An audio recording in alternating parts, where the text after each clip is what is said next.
আজকে কি রান্না করতেছি তোমাদেরকে একটু শেয়ার করতেছি। আর হ্যালো গাইস, সবাইকে ওয়েলকাম। তো আমার ব্লগে সবাইকে ওয়েলকাম জানাতেছি, আবারও শুভেচ্ছা। তো কোথায় থেকে দেখছো অবশ্যই কমেন্ট করে জানাবে। এখন একটু আগে আমি ঠাকুরঘর এমনি আমাদের রুম মুছে নিছি, আর মোছা টোছা কমপ্লিট। কিছু সুপারি আসলে সুগার টুকার দিছি, দেওয়ার পরে এমনিতে সকালবেলার কাজটা তোমাদেরকে লাইভের মাধ্যমে দেখাইছিলাম। আজকে কি রান্না করুন, আমরা গাছেরই এখানে দুধ কচু আছে আর কচুর শাক রান্না করুন, আর এখানে জাম্বুর একটা আছে ভর্তা করুন, আর কিছু পেয়ারা আছে, সবজি আছে।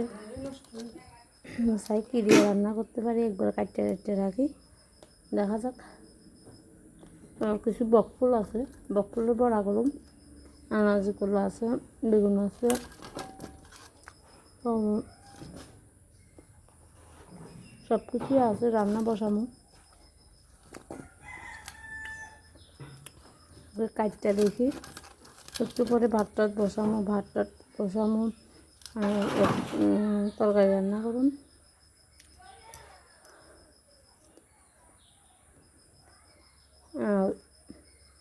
রান্না কমপ্লিট হলে ভাত খাওয়ার পরে আজকে কইছি আর কি বেগুনের চারা আর মরিচের চারা রান্নার লাগে।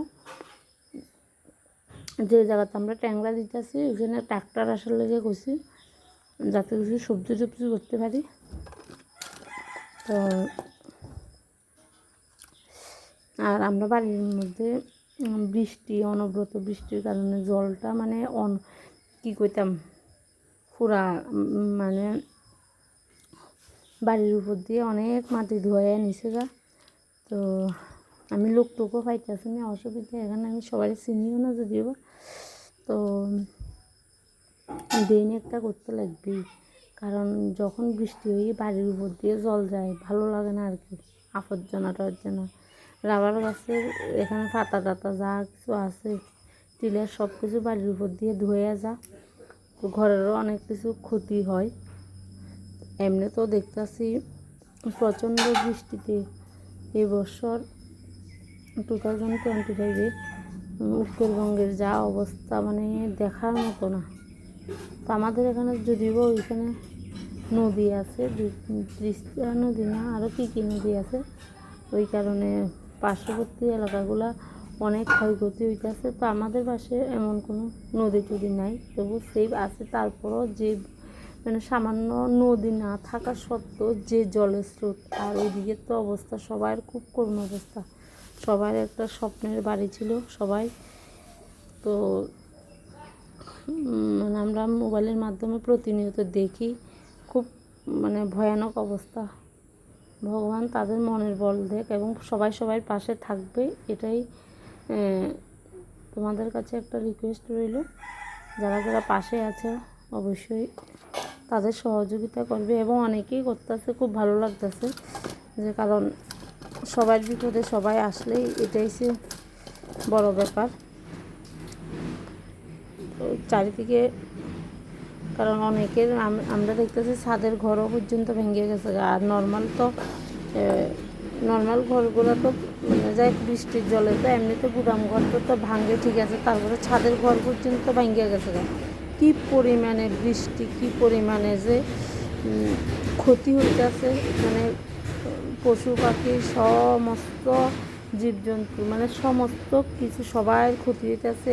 এক একজনের খাওয়া দাওয়াও নাই, অনেকেই সহযোগিতা করতেছে, ভালো লাগতেছে। কিন্তু তারপরও তাদের তো আর মানে সমস্ত কিছু শেষ, মানে লাইফটাই বরবাদ। এত কষ্ট, ভগবান মানে শক্তি দেখ এবং যাতে আর না হয়। সবাই সেভে থাকো, সবাই সহযোগিতা অবশ্যই করবে। তো এমন পরিস্থিতি, ভয়ানক পরিস্থিতি আমি দেখছি না এবার। যাই হোক, যাদের মানে পুরা বাড়ি ঘরটোর মানে কাগজপত্র হইতে সমস্ত কিছু নিঃস্ব করে দিয়ে গেছে। অ্যাকচুয়ালি মানে আমার মুখের ভাষায় নেই কী করে যে তোমাদেরকে বলবো। তো তারপরে বলতেছি সবাই সবার মতো করে সেফটিতে থাকো, সবাই সবাইকে সহযোগিতা করব। গভর্নমেন্টও আসলে প্রশাসনও যাতে সহযোগিতা করে তাদের পাশে থাকে, কারণ এমন পরিস্থিতিতে অ্যাটলিস্ট খাওয়া দাওয়া বস্ত্র থেকেও অনেক কিছু দরকার, তো তারা অবশ্যই করবো।